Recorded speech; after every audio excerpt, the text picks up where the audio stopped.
사도행전 13장 32절에서 52절 말씀. 13장의 말씀은 굉장히 역사적인 말씀인데 전 세계 땅끝까지 복음을 증하는 안디옥 교회를 통한 말씀이고, 거기서 우리가 받은 교훈과 적용점은 첫째는 감독과 집사가 아니라 선제자와 그 당시 교사, 어쩌면은 거기 약간 소외된 그룹들을 통해서 하나님이 교회를 세우시고 그 다음에 선교를 하신다. 미미한 나 같은 사람을 통해서 하나님께서 나의 있는 직장과 나의 사업과 또 나의 신앙을 통해서 하나님 복음과 선교를 쓰시는 하나님이시다. 두 번째로는 사도 바울과 바나바, 최고의 인재와 최고의 성실한 사람을 뽑아서 선교사를 보냅니다. 내가 주님의 나라를 위하여서, 하나님의 나라를 위해서 살 때 우리가 이 땅에 세상에도 통하는 능력과 실력과 또 최선과 성실함으로 살아가는 그런 선교적 우리의 삶과 신앙을 살자. 세 번째로는 바예수라는 거짓 선지자, 그래서 우리의 신앙의 최대의 적은 교회 안에 또 내부에 있다. 말씀을 잘못 가르친다든지 말씀을 오용한다든지 거짓 선지자의 말씀을 읽지 않는다든지 하는 그런 잘못된 말씀의 신앙을 통해서 우리 최대의 신앙에 우리는 걸림돌이 되고 있다. 네 번째로는 총독 서기오 바울을 가장 도시 중심에 항상 복음을 전했고, 회당 중심에 전했고, 총독 서기오에게 복음을 전했던, 복음을 가장 리더십에 가까이 갔다. 그래서 우리도 그런 리더십에 가까이 갈 수 있는 그런 실력과 성실함과 열심으로 복음을 들고 저 별들이나 시골이나 산속으로 가지 말고 도시의 중심에, 사람의 중심에, 가정의 중심에 들어가는 그런 신앙을 살고, 우리 한비전 자녀들도 최고의 실력을 길러서 복음의 중심으로 들어가자 말씀이었고, 그 다음에 하나님의 말씀은 아브라함의 언약과 모세의 모형적인 하나님의 율법을 통해서 예수님을 모형으로 보여주시고, 다윗과 솔로몬을 통해서 성전을 통해서 예수님이 오신다는 완성된 것을 보여주시고, 그 예수님이 지금 성취하셔서 지금 여기 오셨다라는 예수님의 말씀을 통해서 예수님을 증명하는 그런 말씀을 주시고, 오늘은 그 예수님이 부활해서 일어나셨다. 그것을 우리에게 가르쳐주고 있는 것입니다.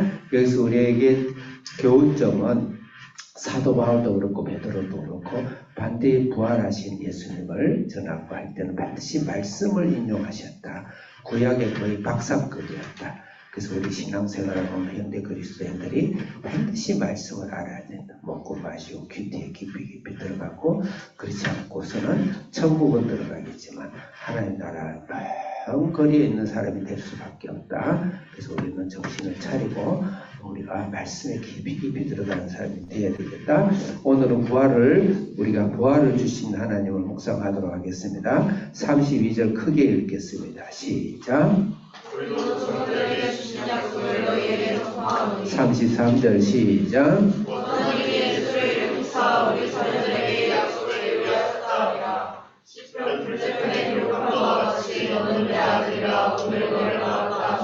여기서 하나님은 예수를 일으키시사 이 부활을 말씀하고 있는 것입니다. 34절도 한번 읽어보겠습니다. 시작.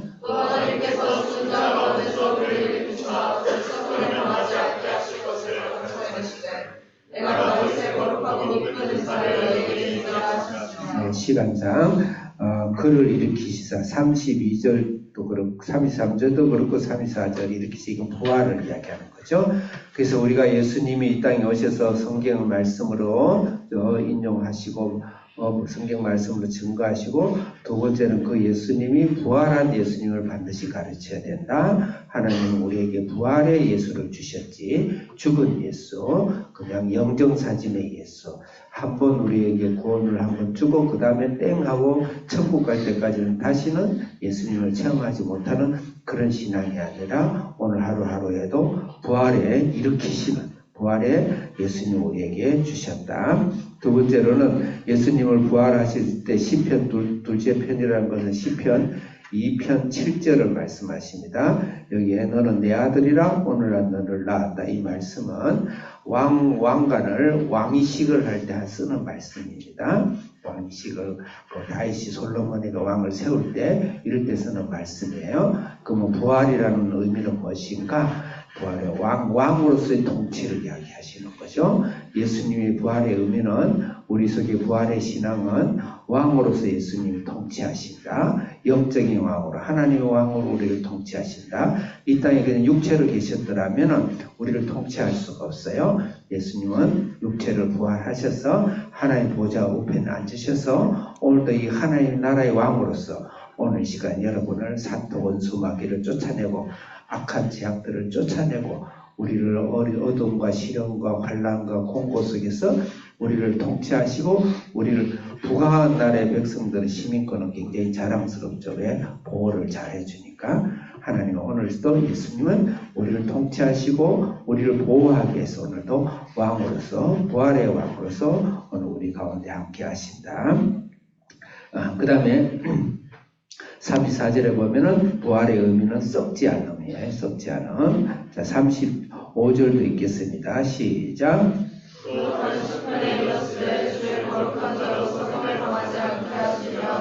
네, 또 다른 시편은 시편 16절 10절을 이야기하는데 주의 거룩함에 썩지 않음이라는 단어에 여러분 주목해 보시기 바랍니다. 36절 읽겠습니다. 시작.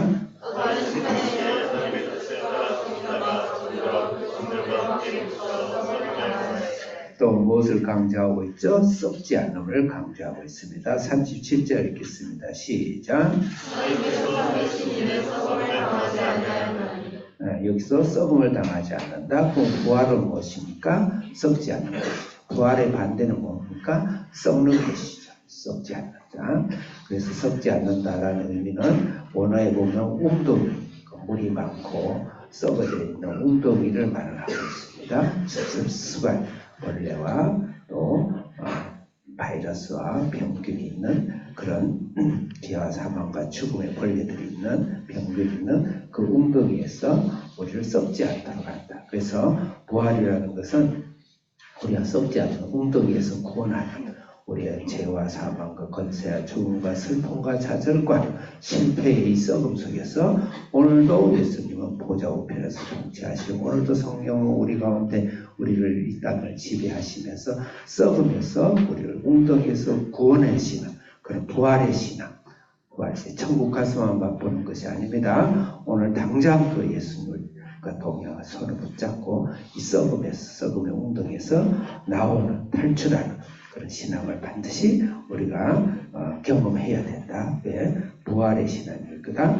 그 다음에 썩음이라는 것은 썩음의 반대는 생명이죠. 그 생명의 길로 그래서 웅덩이에서 출발해서 탈출해서 생명의 신앙으로 그 다음 부활의 신앙으로 재생의 신앙으로 회복의 신앙으로 치료의 신앙으로 나음의 신앙으로 빛과 비전과 그 다음에 평안과 기쁨의 소망의 신앙으로 예수님은 오늘도 우리를 인도하신다. 절대 영정 속에 그 다음에 책 속에 갇혀있는 예수님이 아닙니다. 부활의 신앙. 천국 가서만 맛보시면 안 됩니다. 오늘 우리 삶 속에서 부활의 예수님을 찬양하고 믿음을 선포하고 나가시기를 바라겠습니다. 38절 읽겠습니다. 시작.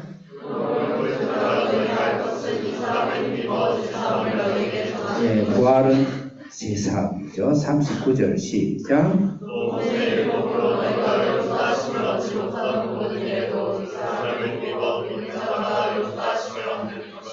아멘. 부활은 제사함과 의로움을 주십니다. 물론 예수님이 죽으심으로 우리의 영적인 제사, 영적으로 의로움, 구원을 받았습니다. 그렇지만 생활 속에 예수님이 나의 죄를 체험하고 제사함을 날마다 이 자범죄 가운데 육체가 약해서 짓는 이 죄 가운데서도 우리 죄 용서와 죄 기쁨과 제사함의 구원의 확신과 제사함의 확신을 가지고 우리가 날마다 짓는 죄지만 하나님께 무릎 꿇고 회개하고 통회하고 다시 예수 그리스도의 십자가를 밟고 일어나는 그런 믿음의 제사함의 체험과 확신 가운데 살아야 돼요. 그냥 말씀 속에서 내가 날마다 갇혀 있으면 안 돼. 제 삶의 확신이 있어야 말씀을 따를 수 있는 힘이 생기는 거예요. 두 번째, 의로움. 예수 그리스도에게 점점 성화되어 가고 예수 그리스도의 부활의 신앙으로 예수님의 부활의 말씀으로 나를 성화시키고 거룩함으로 말씀 가운데 인도하는 의로움과 제사함에 우리의 부활의 신앙으로 나누어 사용해야 된다. 페이지에 있는 영전사진 같은 제사함과 의로움을 갖고 살지 말아라. 그것도 구원이지만 날마다 체험하는 삶을 살아야 된다. 마지막으로 43절 읽겠습니다. 시작. 거기까지 두 부류에 있어 유대인과 경건한 사람인데 유대인은 굉장히 교만한 사람이죠. 유대인이 어떤 사람인가? 45절 읽겠습니다. 시작. 시기예요. 유대인이 아니고 나는 시기와 교만으로 말씀을 받지 않고 부활의 신앙을 받지 않고 나의 힘으로 시기로 가득 교만으로 똘똘똘 뭉쳐있으면 나는 물론 구원은 받았지만 유대인과 같은 사람이다. 그런 사람이 되면 안 되겠죠. 46절 읽겠습니다. 시작.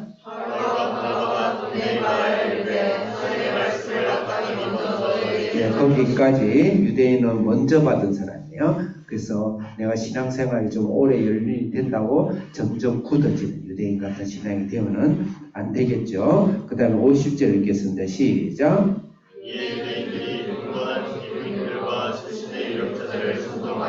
거기까지 선동한다. 그 다음에 쫓아낸다. 그래서 하나님의 예수 그리스도의 말씀을 받아들이고 하지 않고 오히려 말씀을 내가 시기와 교만으로 가득 차서 오히려 나 에고의 중심으로 해서 하나님의 말씀을 쫓아내고 말씀을 믿지 못하도록 내 안에 육체적인 본성들을 선동시키는 그런 신앙이 되지 않도록 부활의 신앙을 우리를 사로잡도록 하겠습니다. 기도하겠습니다. 예수님 감사합니다. 오늘도 페이지 속에 사진 속에 갇혀있는 예수님이 아니라 부활의 소망으로 하나님 왕권으로 오늘도 이 웅덩이 속에서 우리를 탈출시키고 거룩함으로 오늘도 주님 우리의 손을 붙잡고 이끌어 주시는 부활의 소망으로 오늘도 명령하고 선포하는 하루 되게 해 주옵소서. 예수님의 이름으로 기도합니다. 아멘.